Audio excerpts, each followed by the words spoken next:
Еще недавно многие из этих похожих на скелетов собак были счастливыми домашними любимцами. Теперь даже оказаться в приюте для животных для них большая удача.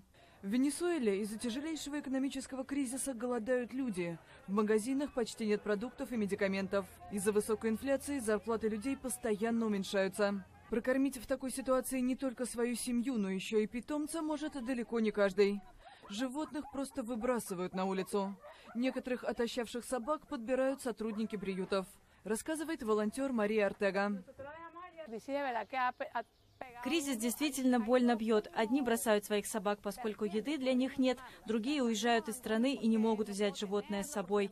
Так что в этом году у нас огромное количество брошенных собак, причем породистых. Очевидно, что они жили в семьях. Некоторые хозяева не могут хладнокровно оставить на улице своих любимцев и хитростью пристраивают их в ветеринарные клиники. Многих бросают после купания, например. Хозяева оставляют фальшивые контакты или просто не подходят к телефону, когда приходит пора забрать пса. 20-килограммовый мешок собачьей еды на черном рынке стоит $50, в 2 с лишним раза дороже, чем, например, в США. Владелец зоомагазина рассказывает, что даже коробку с собачьим печеньем стало сложно продать.